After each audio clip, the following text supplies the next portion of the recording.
Okay, 4.3.5. This is the second clause in section 4.3. This is the rights of marginalized groups. I wanted to share with you guys um, two different methods that people have used for trying to get their civil rights.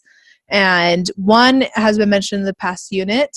This is court cases. They will sue a company or a business for violating rights or going against the Constitution. And then sometimes, if they have a good case, if it, or luck is on their side, they will win. So court cases, number one.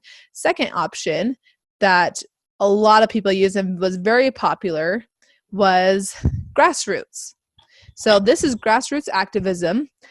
Basically, anything that starts at the lower level, it can't be started by like a government or an organization. It has to be started in a community, in a town, a group of people, and they just start it, and it grows and grows and grows. So usually, the methods that this grassroots activism happens is in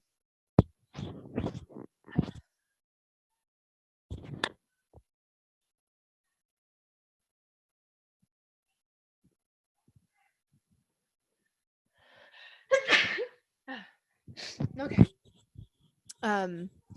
Usually the method that these grassroots activism is in is marches, boycotts, speeches, pamphlets,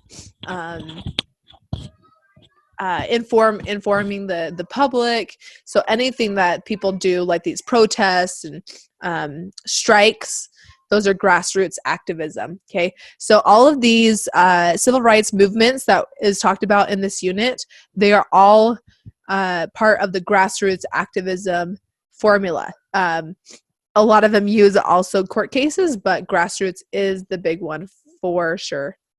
Okay. So all the different activist civil rights movements that we're going to talk about, when we think of civil rights movement, we usually think of the Black civil rights movement. And no, it wasn't the only one. There was literally like 7 of them going on at the same time.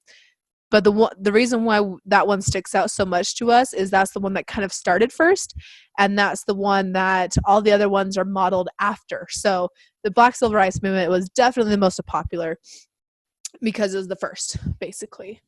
So we have the Black African American civil rights movement. One of the things that was, sorry, I can't see which one I'm on. One of the beginning stages, people who were protesting, Rosa Parks. We know of her as the lady who would not refuse to give up her bus seat. Whites were supposed to sit in the front. Blacks were supposed to get in and sit at the back. So she refused to give up her seat to a white person. So here she is. She is just one of the people of the Black civil rights movement. Next, we've got Hispanic civil rights movement. This is Cesar Chavez. He is one of the main guys in the Mexican civil rights movement. There was a huge, great boycott. They got people to refuse or boycott or refuse to buy items that were purchased from people who were non-union. So they're just trying to, they unionized, they did strikes, and they did protests to get better working conditions, and it worked. Okay, so that is Hispanic one. So here is American Indian. Aubrey, you'll recognize this, and Brendan, you'll recognize this. We talked about this year in history already. We talked about all these things in history, so you guys will be just fine on this. So this is when they went to Alcatraz and they did the occupying. Oh, geez. American Indian movement occupied Alcatraz, and this is Indian land, and they occupied it for quite a bit of time until they were finally kicked out of there. There were a lot of American Indians in the American Indian movement were protesting for loss of land. The next one is Asian Americans. So this is one of their protests, one of their marches that they went on. So lots of marches, lots of protests. They were protesting to have no discrimination in employment and jobs. And then we have women. Not only did they win the right to vote in 1920, but in the 60s and 70s, they also protested and marched to get equal pay, equal treatment, no discrimination. During the movement, they actually got quite a few women to have political positions, pretty high political positions, so that was good. This one's for voting age, so no discrimination based on age. So these kids, they said we should be able to vote because we can sign up and go fight for our country and die, but we're not old enough to vote. So they protested, and they did successfully get the voting age lowered from 21 to 18, and that was a 26th Amendment. Also on the other end of this, I think I have a picture for it. Yeah. To protect people who were older. So on the other side of discrimination based off of age. So this is to protect people from being forced to retire early or not being hired because they're too close to retirement or being treated differently. I can vouch for this one. I had a job when I was helping my boss interview for my replacement. He wanted someone younger because people who are younger, your employers are able to more mold you into the type of employee that they want you to be. But when you're older, you're kind of set in your ways a little bit more, and it's kind of hard to teach you new things. So, which is valid, but I mean, there's the point, right? That people are visibly and horribly discriminating someone just because of their age. So they set up the AARP, which protects people who are 40 and over in workplace situations. And then one that we specifically went over in class in U.S. history, LGBTQ, civil rights. So here is a parade, a march that they went on, trying to get equal rights, equal marriage rights. Maryland was the first state to allow gay marriage. So that's that movement. We've got immigrants. Basically, immigrants, they have civil liberties because, yes, they do get a court. They do get, trial by jury rather than just being sent to prison. They have those protections. They have freedom of speech, but whether they get civil rights or not is very much debated. So this is actually a fairly recent march here. This is one of the more recent ones, but it has been going on since the 60s and 70s as well. So those are all the different types of civil rights movements that have been going on. All of them were very popular in the 60s and 70s. It was basically just the time to protest.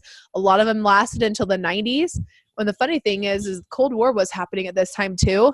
And so people were terrified of communism as well. So I'm pretty sure that if one of these civil rights movements were your enemy, I guess, or you didn't like them, then you probably feared that they had communists helping them, or, so there's all sorts of reasons to go against them during the Cold War.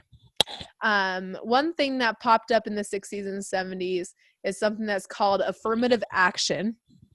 Basically what that is setting a quota system for colleges, universities, on certain like boards over a business, or a certain number of your employees have to be a minority. So maybe they'll have a quota that says 30% of your staff need to be minority race. So they have a quota. So basically what the quota system does is it kind of gives those who are minorities kind of a leg up, just to help them get more equal to where the whites are at. So basically what this does, and this is one reason that people did not like it, specifically whites, is if you have two people, you have a white person who is qualified here, and you have a black person who's qualified. Black person is qualified here. They will take the black person over the white person because not I mean, the white person has more qualifications, but they need to hit that quota, so they're going to get the black person to join. Okay, so that is what the quota system is. The point of affirmative action, is to get more diversity in our schools, in the jobs and businesses, so that it's not so white dominated. This helped a lot. Affirmative action did. It did help a lot for things to be more equal. But very soon there was a court case of a guy who was denied acceptance to a university because he was a white male. And there was quotas for females as well. So because he was denied based on his race, that's kind of like flip-flopping it, right? Now it's just a different race. People are still not all agreeing on affirmative action if it is good or not. You can choose for yourself. There has people who like it. They said, well, years and years and years of people who are non-white doing things that or being discriminated against, and the poverty level, it takes multiple generations to get back up to the level of whites, and they need a leg up. They need to have that extra help. That's what some people say. Opponents, they say either it's reverse discrimination, where it's now whites who are being passed over for jobs just because of their race, or it's saying, well, to do that means that they're not good enough to get it on their own accord, which is kind of ignoring the discrimination that has been happening. But there's a different story today than it was in the 70s, that's for sure. Okay, a couple more thoughts on this quiz. There's an Equal Employment Opportunity Commission, the EEOC. Basically, their job is to make sure that people are not discriminated against in their workplace. Equal opportunity, right? And all of these movements happened, again, 60s and 70s. They all were patterned after the Black Civil Rights Movement, who Martin Luther King, he patterned his beliefs off of Gandhi's, nonviolent protests. Like, they literally had trainings on protesting in a nonviolent way, at least with the Black Civil Rights Movement. So a lot of people see the civil rights movement as a way to achieve what we call a more perfect union. That's what we're trying to achieve in government, right? A more perfect union. So every movement gets us closer and closer to a more perfect union. That is what many see as a result of these. So that's it for this quiz.